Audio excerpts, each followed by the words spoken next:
Julia Marlotti pour le Fashion Post avec Frédéric Baudet. Nous sommes en mission mode et on va justement parler de ce décloisonnement des univers entre la médaille et le bijou. Comment est-ce que cette transversalité s'est mise en place et s'opère ? C'est-à-dire que tous les ornements militaires, les insignes, les médailles, les colliers de confrérie, les barrettes, les fourragères font partie des typologies du bijou traditionnel.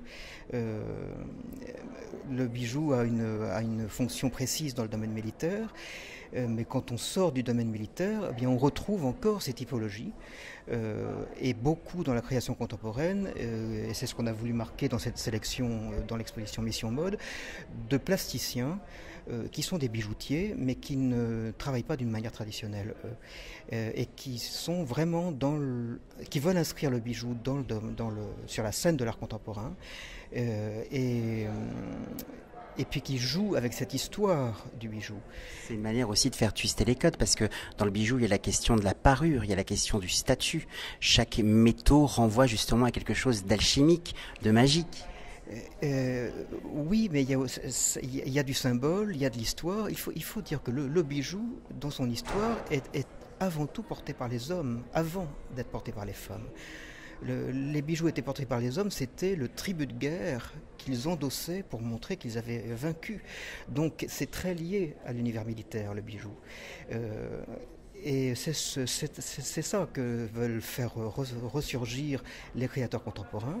Et ces bijoux s'adressent autant aux femmes qu'aux hommes. Et ils décodent tout ce qui est l'attribut genre, masculin, féminin, en souhaitant croiser ces genres d'une certaine manière. J'aime bien le fait de repositionner le bijou dans la dimension masculine. Moi, ça, je le connecte aussi, vous savez, aux contes de fées. Dans les contes de fées, il y a toujours le talisman, l'objet magique, la pierre précieuse, le bijou qui emmène quelque part celui qui est en quête vers sa destinée. Bien sûr. Mais toutes les typologies sont au départ masculines. Les bagues sceaux, par exemple, les bagues à sceaux en argent pour cacheter le courrier, étaient portées par les hommes. Et là, vous en avez une version complètement féminine, évidemment. C'est une artiste qui a fait des cocardes à partir de moulage de vagin féminin, comme on moule les sceaux. Les bagues à sceaux permettaient de cacheter le courrier dans la cire, et on avait une bague avec son armoirie. Et on pouvait cacheter comme ça dans la cire.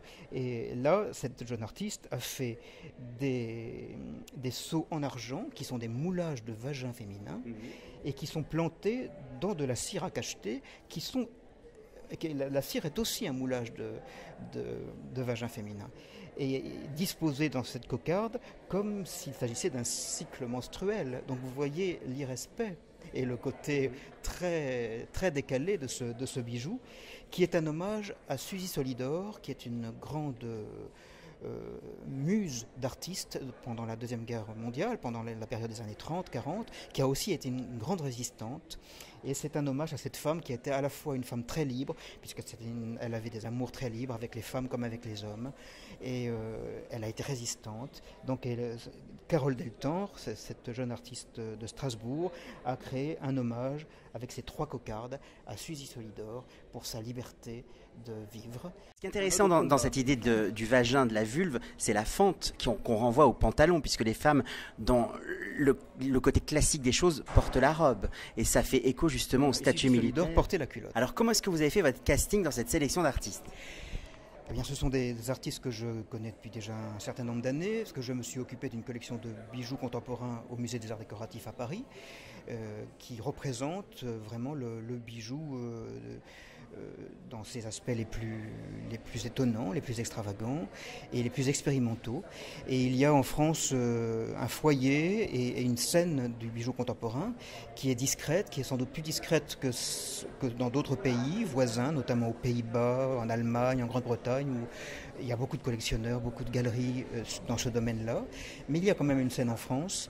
Et il y a des formations, notamment à Strasbourg, à l'école des arts décoratifs de Strasbourg, à l'école d'art de Limoges également, où il y a un département bijoux et émail qui team fonctionne très bien.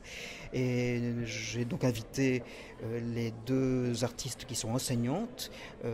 À Limoges, c'est Monica Brugger. À Strasbourg, c'est Sophia Nagart.